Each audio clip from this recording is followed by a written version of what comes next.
Hey everybody, welcome back to Sounds Like a Drum, Cadence independent media production. Today, we're doing an experiment that I'm super excited about. It's the concept of putting a snare in your first floor tom position and having it kind of do both jobs.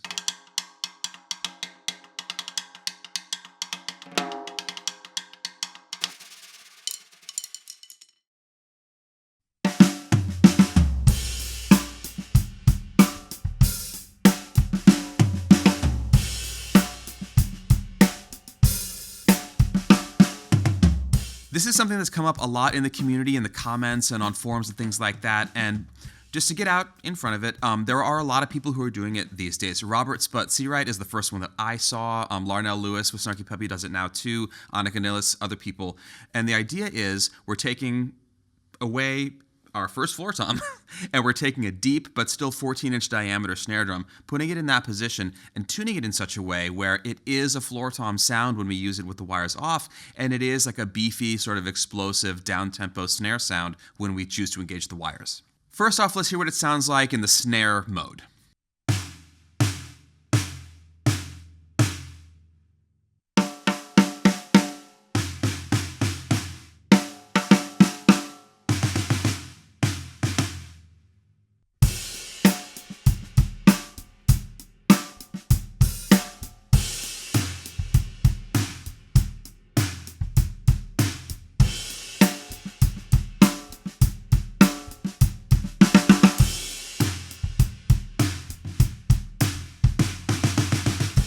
So this is a big sound, it's got some sustain to it, it's got a lot of rattle. It reminds me both of samples that are pitch shifted down and also of just some older sounds where you're looking for a lot of sort of length of the note. It's taking up a lot of space, has a lot of low end, super fat, not a lot of ghost note kind of things. It's like one sort of big, fat, beautiful sound when you smack it right in the middle. Now, the big trick is, can it also serve the purpose of a floor tom? If you've seen our baritone snare, snom video, things like that, this is a thing that people are looking for these days. They kind of want a 2-for-1 in the drum, and there are some really specific things that we can do to a drum of this size, which is just a traditional snare drum, to help us get over to that sound.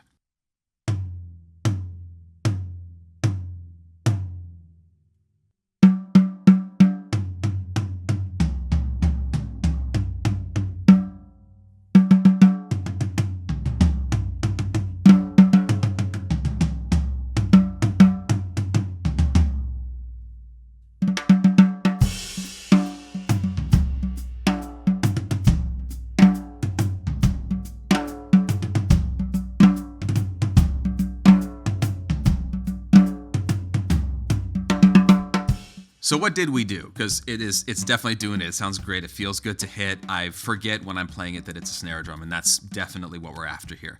So first off, there's tuning, and second, there's batter head choice. Both of these things work together to basically make this do this sort of transformer routine that it's doing for us here. We want to make sure that our snare side head is not too tight. It's not like finger tight, it's not floppy under there, but it is definitely not cranked up.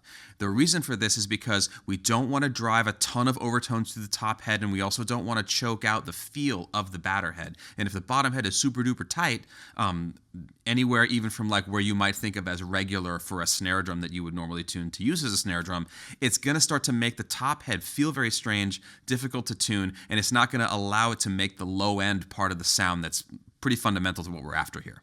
Just for reference, the snare side head right now is tuned to about a C sharp. It's really important that you don't put too much stock in that pitch. Try it if you want to get into the notes, but this is much more about making sure that we're hearing what we want out of the drum. This isn't the pitch that I got from any video where they talk about how to do this or how to tune it this way. This is what worked for this drum because it's made of this kind of metal, it's got this many lugs, all that stuff. So if you want, that's what this is, but don't take that as tune it to that and you're gonna have this exact sound.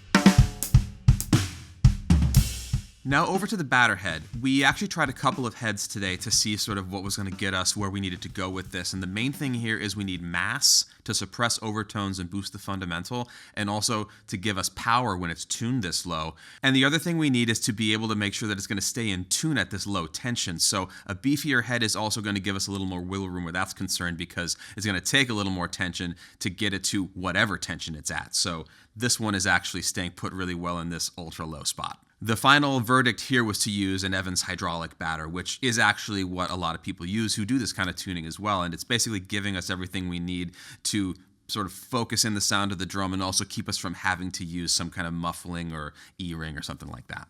There is also a coated or frosted version of this head that's meant as a snare batter. You can use that too. They'll differ slightly. This one's definitely doing it for us today. We have no complaints.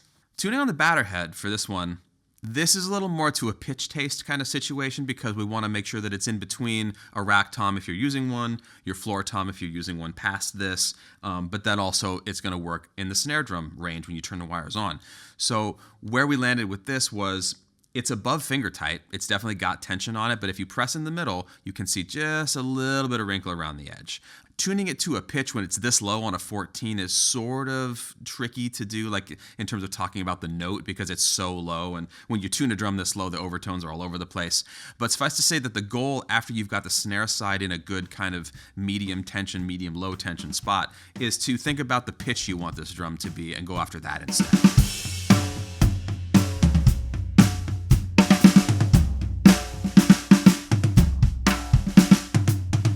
Last thing, and this is really sort of more one-dimensional than the other things about this drum, is how tight to have the wires. Strangely enough, I've found with this drum that tightening the wires a lot still yields a useful sound and is a little less sustainy and wild.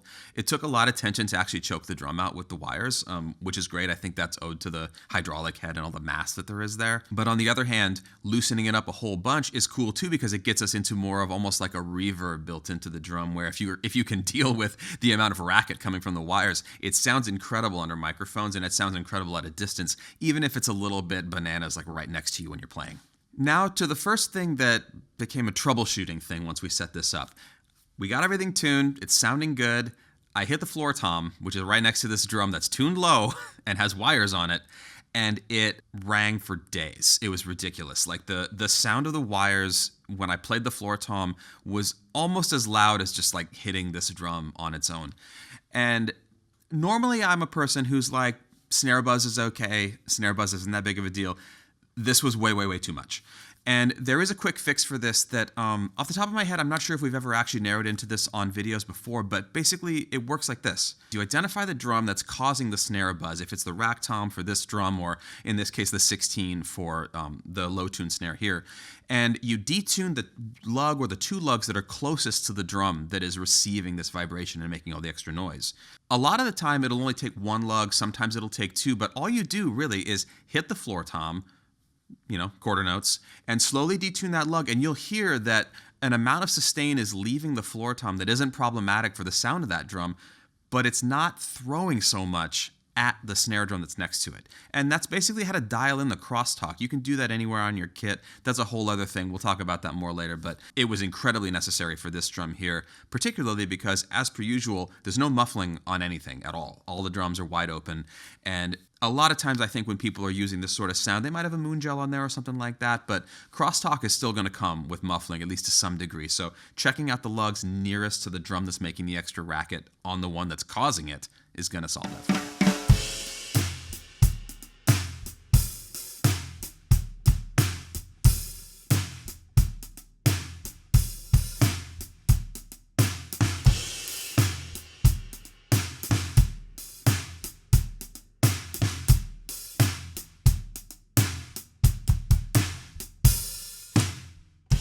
Now for a fun experiment that fell out of doing this today, and it grew out of other times that we've tried to do things like this with a snare drum, where maybe we had the snare side too tight, the batter too tight, and maybe also the wires were too tight.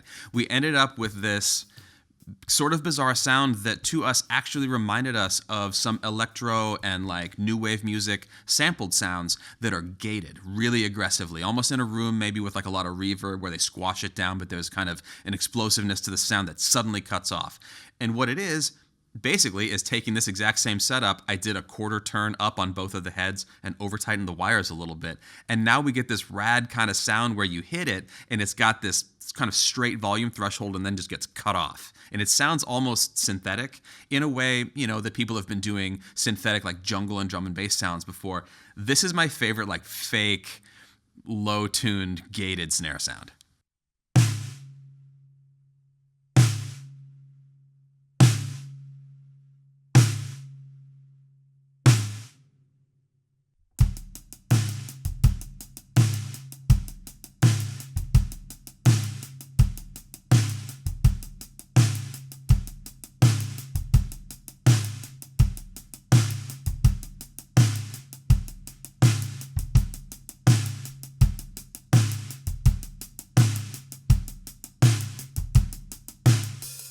This kind of sound is really great for sparse grooves and like medium tempo stuff, things that isn't that fast, so that you can really hear what it's doing. It takes a little bit of fiddling because this is now starting to set the floor tom off, which is feeding back into the snare again. So muffling strategies, or maybe only having the drums at the kit that you want to use for that particular track if you're recording. There's a lot of ways to kind of like fuss with that, but it just goes to show you that just because somebody says, again, like tune the heads this way and it'll do this one thing, those same heads with those same wires on that same drum with a little bit of fiddling can give you other totally usable sounds that would not have necessarily even occurred to you, like this one was for me.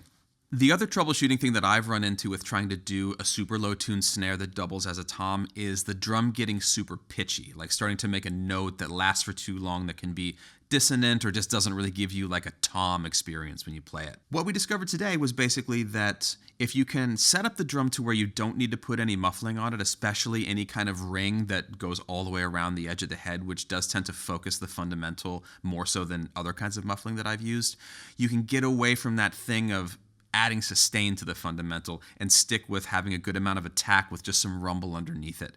This is tuned much lower than I would have expected to do on a drum like this, but because of the nature of a snare drum, the depth and the super thin bottom head and all of that, it's working really, really good and doing pretty much exactly what I hear in the videos online where people are going after this kind of sound. And also the snare behavior when you do turn the wires on is super duper fun.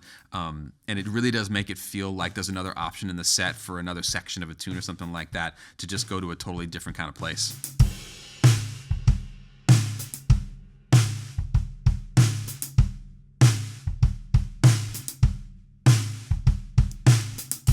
One very crucial point here also that did come up today when we were setting this drum up also is that if you have a drum at home that's got heads on it and you're thinking of doing this and you're thinking to yourself, I'm going to get a hydraulic head or something beefy and try this out, you really, really, really probably need to change the snare side head. And the reason for that is that if it's been tuned up to normal snare side tension, especially for a while, it's really not going to generate much low end when you tune it down. It's going to get flappy. It's been stretched out. It's really not going to work.